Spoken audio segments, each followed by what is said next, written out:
Portrait of Sor Juana Inez de la Cruz, created at 1750, which is a point in time in history where we say there was a lot of change taking place, a massive movement in the world, particularly in Western Europe, that affected also the colonies. And that movement was Enlightenment. And Enlightenment stems from the humanism of the Renaissance and the scientific revolution. And it means that humans are capable of reason. And as a result, they should have the right to run the governments, and they should have individual freedoms protected by the government.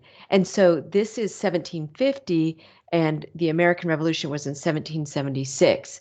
So this Enlightenment concept is going to be what will end the slave systems. It is what is going to cause a lot of colonies to gain their independence from European countries. So Enlightenment is this idea that we can improve society and that the power of humans to reason can overcome a lot of issues in society. And more context is that we have here a woman who is considered the first American feminist in the world. And she was definitely a student of the Enlightenment and was a child prodigy. So very, very smart, able to, at the age of 13, teach people, other kids, Latin. At 17, she was examined by a room full of experts on physics, theology, philosophy, math.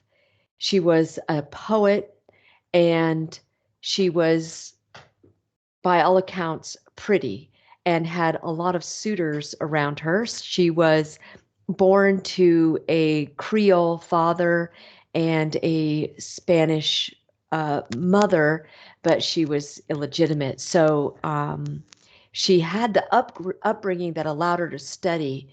And at age 14, she was taken in by the viceroy of New Spain, which means she was taken in by the leader of the government in New Spain. And in order to avoid all of these suitors, she joined a convent. And in the convent, she had access to a lot of books. She could continue her studies. And one of her letters that was a critique of a Jesuit's talk caused her to get into trouble with the Catholic Church.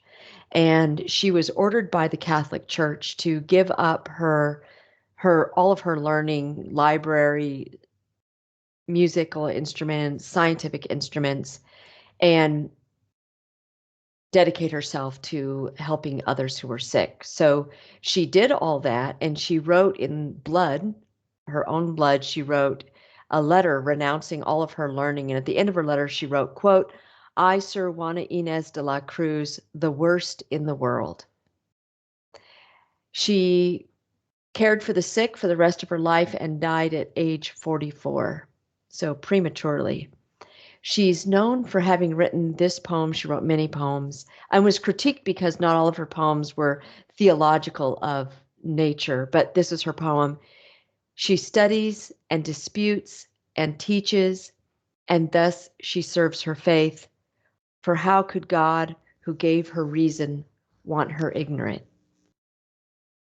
So she was a challenging person. She challenged the social norms, which is what somebody who was a thinker in the Enlightenment would do. This painting was painted after her death, not long after her death, but it was painted during her at her death, or after her death, excuse me. 1750 is when the painting was done. She the function of this painting is obviously to honor her, and she's somebody that the Spanish people are very proud of, and you can see that because she is on this 200 peso bill here in Mexico. And I said Spanish, but I do mean Mexican because she was in Mexico of Spanish descent. Okay, the form of this piece is that it is pretty realistic. Um, she's sitting in a study. She's got lots and lots of books around her. Her hand is on the book by Saint Jerome, which was the convent order that she was a part of. He was the founder of that order. The content of this painting is really similar to other paintings at the time of scholars and saints. So here is Saint Jerome, actually, who's in his study. You can see he's got, it looks almost like illustrated manuscript next to him. He's got tools of science here, and you can see kind of not beakers necessarily, but scientific kind of objects up at the top saying that he's studying, and he's obviously writing. So for us, in terms of content, she's looking at us. What does that signify? She's got writing tools on her desk, so obviously she can write like Saint Jerome too, but she holds a rosary in her hand, and probably she's being shown here having passion for both literature and for religion. She has a big medallion underneath her chin, and that also is common for paintings of this era. And on that medallion is a picture of the Annunciation of Angel Gabriel coming down, telling Mary that she is going to be carrying God's child.